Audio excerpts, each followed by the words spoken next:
জাবের রাদিয়াল্লাহু তাআলা আনহু বলেন, সাআলতু রাসূলুল্লাহ সাল্লাল্লাহু আলাইহি ওয়াসাল্লাম ফাজাতে, একদা আমি আল্লাহ রাসূলকে জিজ্ঞাসা করলাম, হঠাৎ মহিলাদের উপরে চক্ষু পড়া হতে, আল্লাহর নবী হঠাৎ যদি মহিলাদের উপরে চক্ষু পড়ে যায় তাহলে কি করব?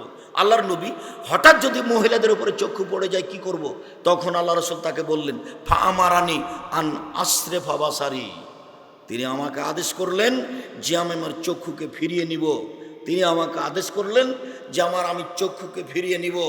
এইভাবে বেঁচে থাকার চেষ্টা করতে হবে, যার কারণে জরুরি প্রয়োজন ছাড়া বাজারে যেতে হবে না। আপনি যেতে পাবেন না, আপনার বউ তো দূরের কথা। রাসূল সাল্লাল্লাহু আলাইহি ওয়াসাল্লাম বলেন, আবগাজুল বেলাদে ইলাল্লাহে আসওয়াকুহা, পৃথিবীতে সবচেয়ে খারাপ জায়গা হচ্ছে বাজার, পৃথিবীতে সবচেয়ে নিকৃষ্ট জায়গা হচ্ছে বাজার, পৃথিবীতে সবচেয়ে খারাপ জায়গা হচ্ছে বাজার। আপনার বউ তো বহুদূরের কথা, আপনি যাবেন না জরুরি প্রয়োজন ছাড়া, আপনার বউ তো ভাবাই জানে। ওয়াহাবুল বেলাদে ইলাল্লাহি মাসাজিদুহা, পৃথিবীতে সবচেয়ে সুন্দর আল্লাহর প্রিয় জায়গা হচ্ছে মসজিদ। যখন তখন মসজিদে যাবেন, মসজিদে বসে থাকবেন, সলাতের পরে জিকির আজকার করবেন। সলাতের পরে যদি জিকির আজকার করেন তাহলে হয়ে যাবেন সেই দিনের মতো যেদিন আপনার মা আপনাকে জন্ম দিয়েছে। মসজিদে বসে যদি তাসবিহ তাহলিল করেন, জিকির আজকার করেন, তাহলে হয়ে যাবেন সেই দিনের মতো যেদিন আপনার মা আপনাকে জন্ম দিয়েছে। আপনি নিষ্পাপ হয়ে যাবেন, এই কথা মুহাম্মদ সাল্লাল্লাহু আলাইহি সাল্লাম বলেন। সম্মানিত দিনী ভাই বোন, আপনাদের বলার পরে উপস্থিত বৈঠকের দিনী বোন একটু এদিকে খেয়াল করেন। এই মেয়ে, মাথায় কাপড় দেওয়ানি কেন এত শীতের রাতে? তোমার শরম হয় না? তোমার বাপ তোমাকে দেখতে পায় না, মাথায় কাপড় দেওয়ানি কেন? কি পড়ো তুমি? কি পড়ো? হিসাব পাও না? শিক্ষা মানে কি নগ্ন হওয়া? মাস্টার ডিগ্রি পাস করেছো, তোমার বিদ্যে কি তোমাকে নগ্ন হতে শিখিয়েছে? তোমার বিদ্যে কি তোমাকে এইভাবে বোকা বানিয়েছে? এমন তো বিদ্যা হয় না। তুমি বিদ্যা অর্জন করে জাতির ক্ষতি করলে তোমার এটা বিদ্যা হলো কি করে? তুমি বিদ্যা অর্জন করে নিজের ক্ষতি করলে এটা বিদ্যা হলো কি করে? নিজে আর জনগণকে জাহান্নামে নিয়ে চলে যাচ্ছ, এটা বিদ্যা হয় কি করে? শোনো উপদেশ বৈঠকের দিনী মুসলিম বোন, একটু খেয়াল করেন। এই মেয়ে শোনো, এদিকে কান লাগাও, গল্প করছো কেন? উপস্থিত বৈঠকের দিনী মুসলিম বোন, আপনাকে বলছে, আপনি একটু খেয়াল করেন, এদিকে দেখেন। আবু হুরায়রা রাদিয়াল্লাহু তাআলা আনহু বলেন, রাসূল সাল্লাল্লাহু আলাইহি সাল্লাম বলেছেন, সিনফানে মিন আহলিন নার লা মারাহুমা, পৃথিবীর দুই শ্রেণীর মানুষ জাহান্নামে যাবে, আমি তাদের দেখিনি। পৃথিবীর মানুষ শুনে রেখো, পৃথিবীর দুই শ্রেণীর মানুষ জাহান্নামে যাবে, আমি তাদের দেখিনি। মুহাম্মদ সাল্লাল্লাহু আলাইহি সাল্লাম তাদের দেখেননি, তবে তারা জাহান্নামে যাবে। এক কওমুন মাহুম সায়াতুন, এক শ্রেণীর মানুষ, তাদের হাতে থাকবে লাঠি, কাজ নাবিল বাকারে, গাভীর লেজের মতো। গাভীর লেজ একদিক মোটা একদিক চিকন, একদিক মোটা একদিক চিকন, এর নাম গাভীর লেজ। এরকম লাঠি মানুষের হাতে থাকবে। যারা দলপাটি করে তাদের হাতে থাকে, যারা কলেজ বিশ্ববিদ্যালয়ে পড়ে তাদের হাতে থাকে, যারা সরকারি লোক তাদের হাতে থাকে। এরা মানুষকে তা দিয়ে মারে, এরা মানুষকে মারে। যারা মারামারি করে তারা জাহান্নামে যাবে। হাদিস মুসলিম, যারা মানুষকে মারে তারা জাহান্নামে যাবে। শুনুন, দুই নিশাউন যে জান্নাতের গন্ধ 1 বছরের দূরত্ব পথ থেকে পাওয়া যায়, এই গন্ধ এসব মহিলা পাবে না। তার মানে জান্নাতে যাবেই না, এরা জাহান্নামে যাবে। সাবধান থেকো, মানুষের ক্ষতি করে জান্নাত কেনার চেষ্টা করিও না, নিজের ক্ষতি করে জান্নাত কেনার চেষ্টা করিও না। তোমার জন্য জান্নাত সহজ। উপস্থিত বৈঠকের মুসলিম বোন শোনেন, আপনার জন্য জান্নাত সহজ।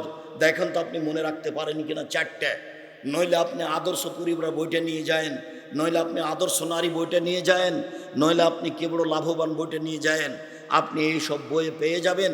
নইলে আপনি উপদেশ বইটা নিয়ে যায়েন, তাতে পেয়ে যাবেন যে 4টে কাজ করলেই মহিলাদের জন্য জান্নাতের সব দরজা খোলা। 4টে কাজ, এত বড় সুযোগ পৃথিবীর কোনো পুরুষ পায়নি, নবী রাসূল সালেহ কেউ পায়নি। এত বড় সুযোগ মাত্র মহিলাদের জন্য। 4টে কাজ করলে মহিলারা জান্নাতে চলে যাবে। 1 সলাত খামসাহা, 5 ওয়াক্ত সলাত। 2 সমাজ সাহারা, রমজান মাসের সিয়াম রোজা। 3 আতাত বালাহা, স্বামীকে মেনে চলা, তিতা লাগলেও মিঠা লাগলেও। 4 আহসানাত ফারজাহা, জেনায় লিপ্ত না হওয়া। জেনায় লিপ্ত না হয় যদি আর এই 4টে কাজ করে তাহলে জান্নাতের সব দরজা খোলা। যেসব মহিলারা জেনায় লিপ্ত হয়েছ তাদের জন্য বলি, তওবা করো। তুমি আল্লাহর কাছে প্রিয় দাসী বান্দি হয়ে যাবা। আর তুমি যদি এই জেনা আজ থেকে বন্ধ করতে পারো, তাহলে আজ থেকে তোমার জন্য জান্নাতুল মাওয়া ঘোষণা আল্লাহর পক্ষ থেকে। তুমি দুশ্চিন্তা ভোগ করো না, তোমার তওবার প্রয়োজন, তোমার ফিরে আসার প্রয়োজন। 4টা কাজ করলে একজন মহিলা সহজে জান্নাতে চলে যাবে। আপনি জান্নাত যাওয়ার চেষ্টা করেন, আল্লাহ আপনাকে তৌফিক দান করুক, আল্লাহু আমিন। সম্মানিত দিনী ভাই বোন, আমরা এই পর্যায়ে এসে বলছিলাম, খুব খেয়াল করে থাকবেন, কাছাকাছি চলে এসেছি। রাসূল সাল্লাল্লাহু আলাইহি ওয়াসাল্লাম বলছেন, লাইসা শাইউন আহাব্বা ইলাল্লাহি মিন কাতরাতাইনি ওয়া সারাইনি, 2টি বিন্দু ফোঁটা আল্লাহর কাছে যত প্রিয়, 2টি দাগ চিহ্ন আল্লাহর কাছে যত প্রিয়, পৃথিবীর কোনো কিছু আল্লাহর কাছে তত প্রিয় নয়। 2টি বিন্দু ফোঁটা, 2টি দাগ চিহ্ন, এক কাতরাতু দুমিন মিন খাশিয়াতিল্লাহ, আল্লাহর ভয়ে 1 ফোঁটা চোখের পানি আল্লাহর কাছে যত প্রিয়, পৃথিবীর কোনো কিছু আল্লাহর কাছে তত প্রিয় নয়। কোটি টাকা দান অত প্রিয় নয়, রমজান মাসের সিয়াম অত প্রিয় নয়। 1 ফোঁটা চোখের পানি আল্লাহর কাছে যত প্রিয়। রমজান মাসের সিয়াম ফরজ, ইবাদতের জগতের সবচেয়ে দামি ইবাদত। তারপর রাসূল সাল্লাল্লাহু আলাইহি ওয়াসাল্লাম এভাবে বলেননি। আল্লাহ রাসূল বলছেন, এমন কিছুই নাই যেটা আল্লাহর কাছে তার চেয়ে বেশি প্রিয় হতে পারে। সেটা কি? 1 ফোঁটা চোখের পানি। 2 কাতরাতু দামিন ফি সাবিলিল্লাহ তুহরাকু ফি সাবিলিল্লাহ, আল্লাহর রাস্তায় নেমে গিয়ে যুদ্ধ করে কেটে যাওয়া, ফেটে যাওয়া 1 ফোঁটা রক্ত আল্লাহর কাছে যত প্রিয়, পৃথিবীর কোনো কিছু তত প্রিয় আল্লাহর কাছে নয়। ওয়াসারানে, 2টি দাগ চিহ্ন, 1 আসারান ফি সাবিলিল্লাহ, আল্লাহর পথে নেমে গিয়ে দাগ চিহ্ন, যুদ্ধে নেমে গিয়ে কেটে গেছে, ফেটে গেছে, এই দাগ আল্লাহর কাছে যত প্রিয়, পৃথিবীর কোনো কিছু আল্লাহর কাছে তত প্রিয় নয়।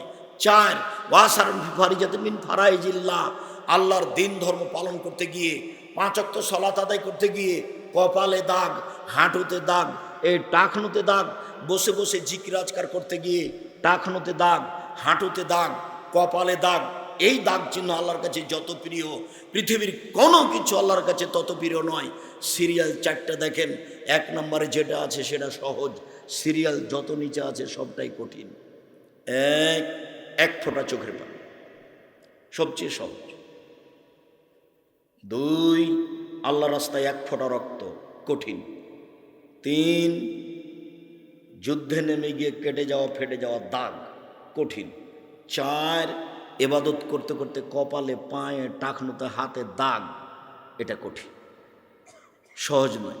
কিন্তু মনে থাকবে না মনে হয় 4টে। এই ছেলে, ঘুমাচ্ছ নাকি? মুরব্বী, আপনি ঘুমাচ্ছেন?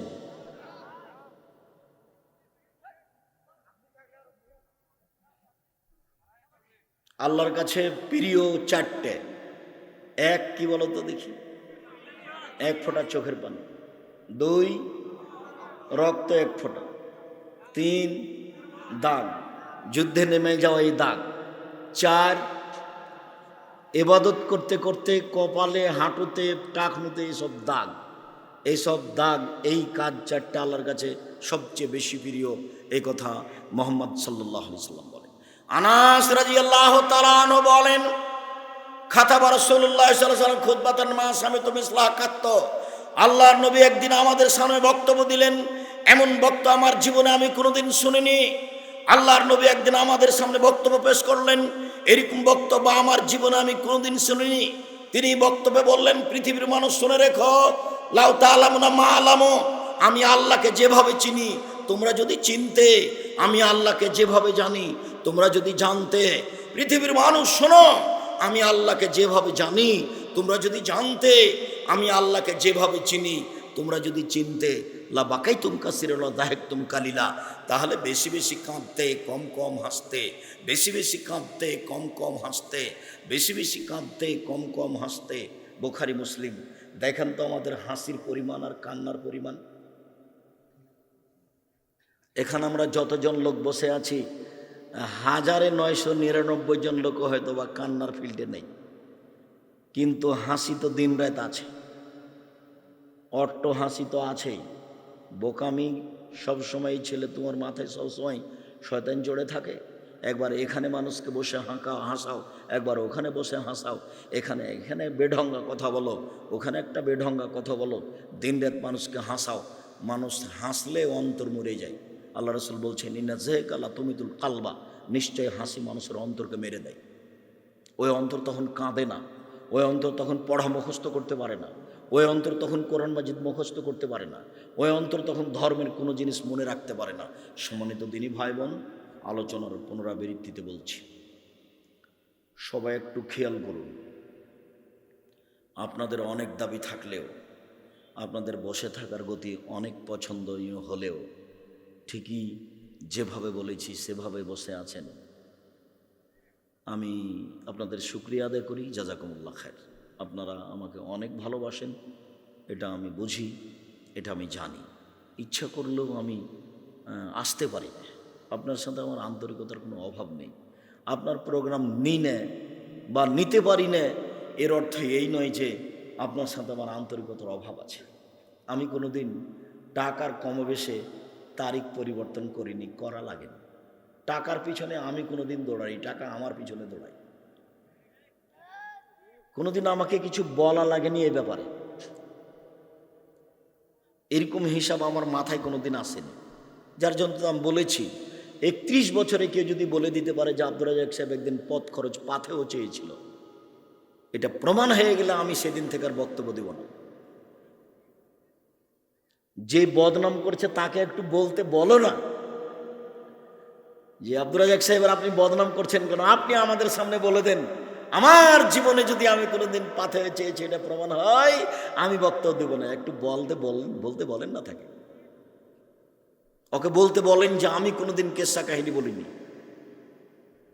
ওকে বলতে বলেন যে আমি কোনোদিন অপ্রয়োজনীয় বাক্য বলিনি। রংপুর সঠি বাড়িতে আমি কাহিনী শোনাচ্ছি না, কাহিনী মানায় না সেই জন্য। তবে একদিন বলেছিলাম, একেবারেই মানায় না, যার জন্য বলি না। তো আমার সামনে উনি বলতে লাগলেন ওই পাকিস্তানের গন্ধে মানুষ থাকতে পারে না, তো পাঁঠার গন্ধে মানুষ আরও থাকতে পারে না, ওইও মারা যাচ্ছে, লাফাচ্ছে। তো এই তোমাদের আর আমি বিস্তারিত বুঝালাম না, তোমরা হেসে উঠবো সেই জন্য। তো তিনি আমার সামনে আছেন, উনি আমার আগে বক্তব্য দিচ্ছেন, এই কাহিনী শোনালো, এমন কাহিনী শোনালো যে মাঠে পুরুষ নারী আর স্থির থাকতে পারলো না, হাসতে হাসতে একেবারে নাড়ি টাড়ি সব ঢিল হয়ে গেল, এত হাসি। সাহাবী বলছেন, এরবাজ ইবনে সারিয়া বলছেন, রাসূল সাল্লাল্লাহু আলাইহি সাল্লাম আমাদের সামনে দাঁড়ালেন, ফাকাতাবা খুতবাতান, এমন বক্তব্য দিলেন, জারাফাত মিনহাল উয়ুন, যার কারণে আমাদের চোখ দিয়ে পানি ঝরঝর করে ঝরতে লাগলো। মনে হলে যেন কান্না হাজি মওইদাতু মুওয়াদ্দিন, এটাই মনে হয় শেষ বক্তব্য। বক্তব্যের ধারা গতি এমন ছিল, মনে হচ্ছিল যেন এটা শেষ বক্তব্য। শুনতে শুনতে দুই চোখের পানি ঝরছিল। আমরা এক পর্যায়ে বললাম, আওসিনা, আপনি আমাদের একটু ওসিয়ত করেন, মনে হচ্ছে আজকে শেষ বক্তব্য, আরও কিছু বলেন। তখন বলেন, উসিকুম বিতাকওয়াল্লাহ, আমি তোমাদের বক্তব্য আর কি বেশি বলবো, আমি বলছি তোমরা আল্লাহকে ভয় করো, পরহেজগার হও। প্রত্যেক ভালো কথা ভালো কর্মের নাম তাকওয়া, প্রত্যেক মন্দ কথা মন্দ কর্মের নাম তাকওয়া বিরোধী পাপ। তো বসে আছেন, আমি খুব খুশি, আপনাদেরকে আমি অনেক ভালোবাসি। আমি আপনাদের পাশে আসতে পারি আর না পারি, আপনাদের সাথে আমার আন্তরিকতার অভাব নেই। আর ভুলেও কোনো দিন বুঝবেন না যে আমার বিরোধিতা যে করে তাকে আমার বিরোধিতা করতে হবে, এরকম আমার জীবনে কোনো দিন ঘটেনি, ঘটবেও না, প্রয়োজন নাই সেটা আমার, ওটা আমি কোনো দিন প্রয়োজন মনে করিনি। মাঝে মধ্যে কোনো জেলায় উপস্থিত হলেও পাল্টা আমি তাকে ক্ষমা চাইতে দেখি, হাত ধরে ক্ষমা চাচ্ছে, বলছে ভুল হয়ে গেছে, অনেক কিছু বলেছি, এরকম বলতেই থাকে যে কোনো জেলাতে যাই। যার কারণে আমি তার উপরে যে আমি ক্ষিপ্ত সেটাও নয়। সকল দিনই ভাই বোনকে আমরা এইসব বক্তব্য মেনে চলার জন্য অনুরোধ জানাচ্ছি। আমরা আপনাদেরকে আলোচনার শেষে এসে জরুরি যেটা বলছি সেটা হলো এই, আমার মনে বড় সাধ, আমি এদেশের মাটিতে উন্নত মানের প্রতিষ্ঠান গড়বই ইনশাআল্লাহ। যেখানে ছেলে মেয়ে বাংলা, ইংরেজি, আরবি উন্নত মানের শিক্ষা অর্জন করে জাতির অন্যায়ের বিরুদ্ধে লড়বে, মুখে কলমে মিডিয়ে, বেশি না পারলো ইনশাআল্লাহ সেটুকুর বাস্তবায়ন আজকে আমাদের সাথে আছে। মুখে কলমে মিডিয়ে, আজকে মিডিয়াও আছে, কলমও আছে, আমরাও আছি, এইটাই বাড়তে থাকবে। কলমও আছে, আমার জীবনের সবচেয়ে বড় স্বাদ যেটা, সেটা হলো মাসিক আল ইতেসাম পত্রিকা মুখপাত্র কলম। প্রত্যেকটা পত্রিকায় 50টা প্রশ্নের উত্তর আছে। 10 জন বড় বড় মুফতি আছেন জামিয়া সালাফে ডাঙ্গিপাড়ায়। কোনো ফতোয়া বৈঠকে না বসে, বৈঠক সিদ্ধান্ত না দিলে ওটা পত্রিকা আসবে না। পৃথিবীর বাঙালিকে আমি অনুরোধ জানাই, আপনারা মাসিক আল ইতেসাম পত্রিকা পড়ুন। এদেশের বাংলা ভাষায় ব্যতিক্রম পত্রিকা, যাতে 50টা প্রশ্নের উত্তর আছে। ফতোয়া বোর্ডে ওই প্রশ্ন উত্তর পাশ হয়, তারপরে পত্রিকায় আসে। এইটা হচ্ছে আমার জামিয়া সালাফের একটা মুখপাত্র পত্রিকা। কেউ একে উপেক্ষা করে যাবেন না। 25-30 টাকা বেশি নয়, প্রত্যেককেই নিতে হবে। আজ নয়, প্রতি মাসে নিতে হবে। 10 জন মিলে জমা হয়ে বলে দেন, ওরা পাঠিয়ে দিবে প্রতি মাসে। নিজে একাই বলেন যে আমার অত ঝামেলার প্রয়োজন নাই, আমার ঠিকাটা নেন, কত টাকা লাগবে আমাকে প্রতি মাসে দিয়ে পাঠাবে। একবারে প্রথম থেকে দেওয়ার ব্যবস্থা আছে। আপনাদের জন্য ব্যবস্থায় যারা আছে আদ-দাওয়া ইলাল্লাহ সদস্য, ওরাকে আপনারা কিছু বেতন দেন, যার কারণে তারা আপনাদের পিছনে দিনরাত কাজ করে। যারা ফতোয়া লিখে তারাকে আপনারা কিছু বেতন দেন, যার কারণে তারা দিনরাত আপনাদের পিছনে পরিশ্রম করে। যারা প্রেস চালায় তাদেরকে আপনারা কিছু বেতন দেন, যার কারণে তারা আপনাদের পিছনে দিনরাত পরিশ্রম করে। সব এগুলো আপনাদের সেবা। আপনি মনে করেন না এটা আমার, মনে করেন না এটা জামিয়া সালাফিয়ার জাতিকে আমি বলে যাচ্ছি। জামিয়া সালাফিয়া জাতির সম্পদ। আমি আব্দুর রাজ্জাক বিন ইউসুফ যদি বলে না যেতাম, তাহলে জবাব দিয়ে আমি বিচারের মাঠে হতাম। জাতি যদি আমানতের খেয়ানত করে, জবাব তাদের দিতে হবে। মনে রাখবেন আমার দিনী ভাই বোন, আমি আপনাদের কাছে যে দাবি রেখে যাচ্ছি আমানত হিসাবে, সেই দাবি হচ্ছে একটু আল্লাহকে বলবেন, আল্লাহ তুমি জামিয়া সালাফে কবুল করো। বাস এইটুকু দায়িত্ব পালন করলেই আপনার আমানত, আপনার জিম্মেদারি থেকে আপনি পার হয়ে যাবেন। টাকা পয়সার কথা, জামিয়া সালাফে গড়বে, টাকা আপনি না দিলেও গড়বে, দিলেও গড়বে, ইনশাল্লাহ গড়বেই গড়বে। ওকে ঠেকানোর হাত মানুষের হাতে নেই, ওটা আল্লাহর হাতে নিজে আছে। আমি 10 পয়সা ক্ষতি করি না, এটাই আমার দাবি, এটাই আমার জোরালো আশা, এটাই আমার হিসাব নিকাশ, এটাই আমার সাহস। জামিয়া সালাফের কোনো কাজকে কেউ ঠেকাতে পারবে না, যতই হিংসা করুক না কেন। কেন? আমি জনগণের পয়সার ক্ষতি করি না, এটা আমার সাহস। ইনশাল্লাহ জামিয়া সালাফের সব কাজ সময়ের গতিতে গড়ে উঠবে ইনশাআল্লাহ। জামিয়া সালাফের রূপগঞ্জ, নারায়ণগঞ্জ, ঢাকা 50 বিঘা জমির উপরে এখন অবস্থান করছে। কিছু কিনতে বাকি থাকলেও সব ঠিক হয়ে যাবে ইনশাআল্লাহ। যার মসজিদের একতলাতে 10,000 মানুষ সালাত আদায় করতে পারবে। জামিয়া সালাফে ডাঙ্গিপাড়া প্রায় 20-25 বিঘা জমির উপরে অবস্থান করছে।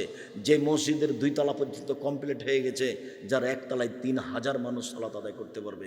যে মসজিদটি 90% জমির উপর অবস্থান করছে। আপনি দেখবেন, একদিন দেখে আসবেন। আমি এতটুকু বলি যে আপনার 10টা টাকা ছাড়া জামিয়া সালাফে গড়ে উঠুক, এটা আমি চাই না। কেন? পতিতালয়ের মহিলা যদি